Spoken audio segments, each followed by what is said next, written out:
We're going to be talking about the frequently asked questions. You can go to www.deadlydozen.com where all the FAQs are there and they're updated if anything changes. But today I'll be speaking to Vanessa because she's more organised than me. She knows what's really going on behind the scenes. So we'll go through all the questions that we get asked. Obviously, there are some changes for next year because we're scaling the team, bigger customer support team, bigger tech team, bigger results team to make sure that we can do an even better job. So what have we got question-wise, Vanessa? Right, the first one is, which is the biggest one, which gets the most, is around transfers. I can't do the race anymore, whether I'm injured or whatever. Can I sell my ticket? And the answer to that is yes, you can sell your ticket, but that is all in your hands. You have to organise it yourself, arrange the payment yourself. We can't facilitate that. But then you need to go onto the platform to transfer your ticket to that person that you've sold it to. Or given it to, it's entirely up to you.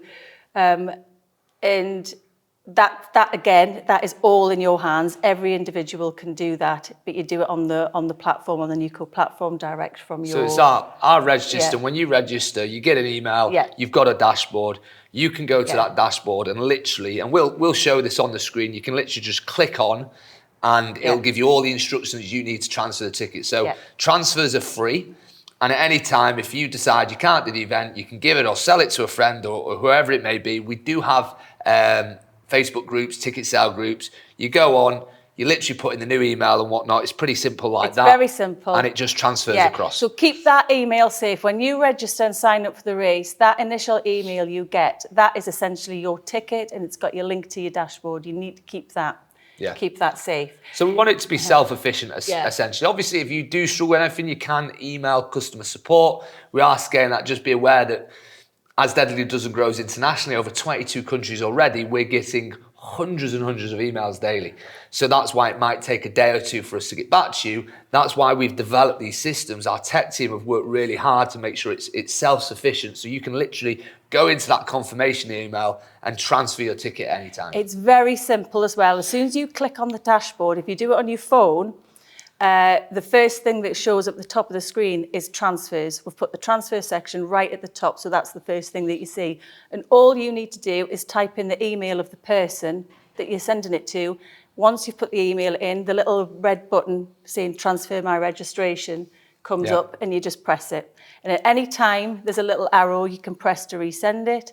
There's a little link you can press to copy the link and paste it in another email to send separately if you want to do that. And as long as they haven't actioned it at the other end, there's a little cross button where you can cancel it and it just takes it off. But if the person at the other end has received the email and entered the details, then obviously you can't do that because then it's done. So what about we get, obviously, people realise, right, I can't make that race now, I'm going to transfer, but we also get pairs especially, their partner drops out in the week, so we have a transfer window which is a week before, simply because if someone, when we get all the race data, we've got to send that to the timing company. There's a certain amount of administration that we've got to do to make sure we're ready for race day, so there has to be a transfer window that we have a cutoff. Now, things happen in the final week, things happen on the morning of the race. Therefore, what we've introduced is on-the-day transfer. Now, there will be an admin fee for this, so there'll be a separate desk that you'll be sent to with members of the team that will work to essentially transfer your ticket on the day. And that'll be a straightforward, easy process. So people can transfer for free at any time. But obviously we do have a cut-off window for that because there's lots of data that has to be sent to the timing companies, so we're ready. Yeah. But we are introducing transfers on the day. So tell us a little bit about that. So it's going to remain exactly the same as previously. We're going to have that week cut-off for the free transfers because we'll package up the data and send it off. However, on race day, if you've got a last-minute injury, whatever the reason is, and you come along on that day and say, I need to transfer my partner, whether it's a relay or whatever, excuse me, we'll have the systems and the resources in place in 2026 to be able to do it there and there on the day, but there will be a small admin fee for doing it there and there on the day. So make sure you bring a card or cash to pay for that, but it can be done there and there on the day. So that's good. So basically, no one's missing out. Everyone can race. You find a new partner or you need to transfer.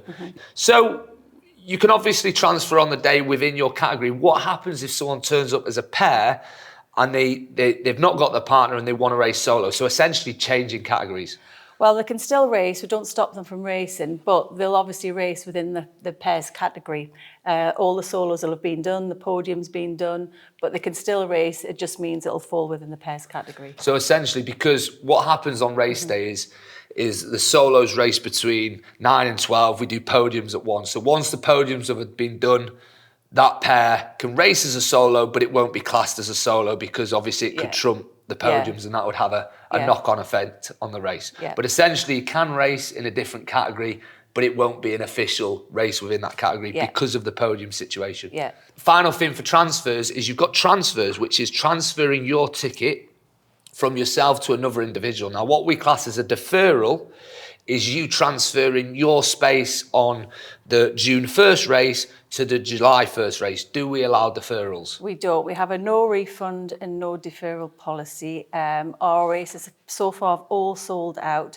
So, even if it hasn't sold out, we've got races coming up, 24, 26 next year. Yeah. So you need to be looking at the website, filtering through and making sure you're picking the right race for you. We can't defer you to another race. Yeah. And the main reason for that, in my opinion, is we did do it at the start of the very first season. But because we do so many races and we're doing races every weekend, what we find is even when we're doing them monthly, people are going, well, I don't feel quite fit enough, or, I've got a slight knee niggle, I'll just defer to the next race. And they think, well, that doesn't impact on the sort of economy of the race, but it does because you're taking a race from both spots and the races sell out. So because we're doing races so often, it's just not manageable for us, for people to have such flexibility to just keep deferring. And each race is its own entity as well on the system. So it's transfers are absolutely free, but deferrals we can't do. Yeah. So what's next on the FAQs? Wave times. When will I be racing? What time will I be racing? So we have it set out so that it works that solos always go in the morning, 9 till 12, an hour break. And this is based around a sold out race, and then from 1 o'clock till 4 o'clock, we've got all the pairs go and the relays straight after the pairs, which is around 3:15 by the time the relays start to go. So a point to note there, wasn't it, that some emerging markets or new markets, new countries that we, because we're expanding all the time, they might not sell out the races. They might have, most races do sell out. I mean, even internationally, they launch a race in New Zealand, it's sold out in weeks. However, if it's at half capacity, the day will be condensed. But for sold out races, it's solos in the morning, pairs and relays in the afternoon. Yeah. And wave times are completely randomised. Completely randomised because we played with that right at the very beginning, and it works so much better where it's randomised. It flows best that way. But in the solos, you've got a 3-hour window. You know you're going to be running between 9 and 12. It's essentially a 3-hour window for each. And we do get a lot of friends, don't they, messaging, well, I've got this time and I've got this time. And the bottom line is we get that many requests, it's just unmanageable. So you've got a 3-hour window, morning or afternoon, and unfortunately we can't edit that for anyone. We are going to be introducing some elite waves, aren't we, when we've got groups of elites at specific competitions, but we can't edit it for anyone. It's just luck of the draw, you get what you get. Yeah, so stay around and support. Yeah. So what's next then? Next is dogs. Can we bring dogs? We get that asked a lot because, so most venues do have a policy that it's service dogs only. So it's best just to email in and check, but most is service dogs only. But I know at Macclesfield we have. And we have a venue pack as well, so we'll release a venue pack and we'll clearly state if you can bring a dog. So dogs need to be on a lead just because we don't want dogs running on the track. However, if a track allows it, we're happy with that because people bring the family. We have people doing picnics. It's fantastic, but some tracks just don't allow it. But most tracks actually don't. Mac is in the minority. There's only one or two that do it. Most actually say no. Okay, well that's fine. Rules are rules. What's next? Results. When will my results be out?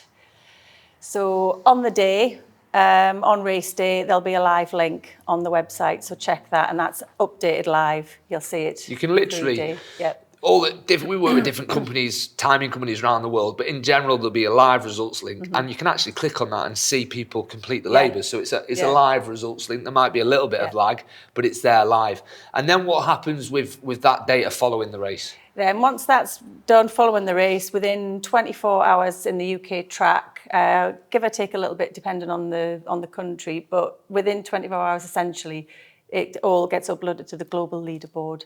It's on the main results page. Where you're comparable. So essentially live results link at that race, the timing company is providing that.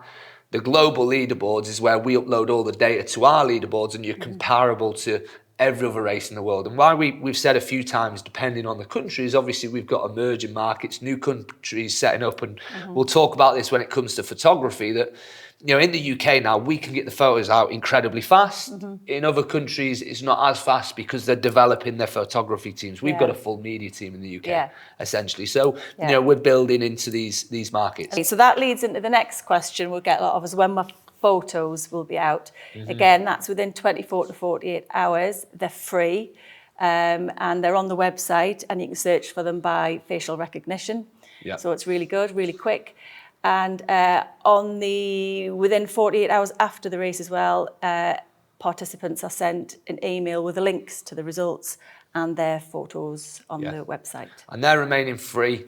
And we did toy with the idea of paid photo packages, around £20 for a package, because we're bringing in a whole team of photographers. People wanted more photos, but we're keeping them free because it's such a massive value add and people love them.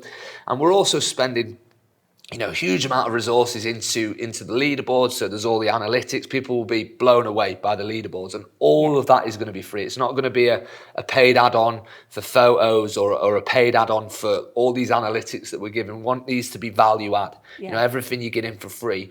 So we in the UK, we get out very fast, and in the other countries around the world, they get it out as fast as they can, but there can be slight differences depending on where they are. But the email is sent out to let you know, here's all your results, here's all your photos. And it's facial recognition as well, isn't it, the photos? So you just go onto the website, upload a picture of yourself, and you'll find all your photos. It comes up really quick. And just a quick point to note on facial recognition is, obviously, if it gets your face, then it's going to put the photo up. But there might be times where you turn to the side or you turn in. There's still very cool photos. So you can search by your race time and have a scroll through. It's thousands of images, but you get your race time, you're going to be able to pick out all the ones of yourself. And there might be some really cool images where maybe it's not front on, but it's a great image. Okay, good. Final one is, we get asked a lot, is spectators. Do we pay for them? Are they free? Can we bring them? You can bring as many spectators as you like, bring the whole family. We've got vendors there, and we don't charge. If there is a charge, it'll be specific because of a certain venue. They require it. They require it, but some countries we've had where they've done big stadium events, in South Africa and wherever it may be. Sometimes they charge for the spectators. That's something they do. But also we find at some of our events internationally, they do huge events. It's almost like a festival. So, there's a reason for them charging for their events. They have almost like kids clubs and bouncy castles and all sorts of stuff. At our events, it's very much, we have, pizza, cake, we have coffee, and we want as many spectators as we can.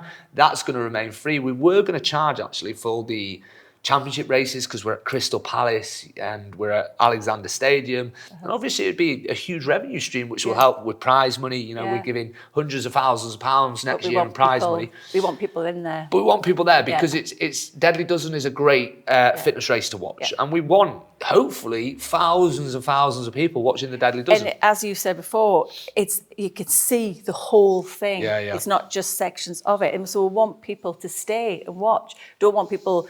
People can come up and race and leave if they want, but we'd like to try and encourage people to stay and watch as well. And the number one piece of positive feedback that we've probably got about the vibe and the feel of the race is it's chilled, it's family friendly. The music's not blasting, so the music's there, and that's good for the races, but it's not blasting.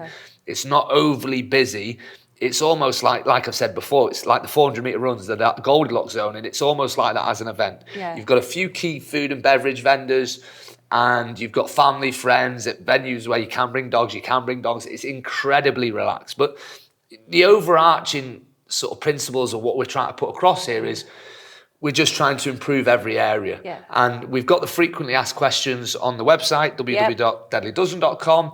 If you're unsure about anything, you can email the customer service. We're expanding our team, like Vanessa's working hard to expand all her team to try and get back to you as quickly as possible. But realistically, what we want to do is make it self-service. Yeah. That you're not having to struggle, you're not having to email, you can just literally go onto your dashboard, transfer your ticket, you know when you're racing. Yeah. We wanted it to be a race that you go, if I'm doing a solo, I'm racing between 9 and 12, and you know podiums at 1, because as soon as people cross the finish line, they go, what time's the podium? Yeah. So we don't want people waiting all day, hence why we do solo podiums at 1, and usually the pairs and relays around 4:30. Around 4:30. And obviously that's dependent. Some countries, they're not sold out events, so it'll be different.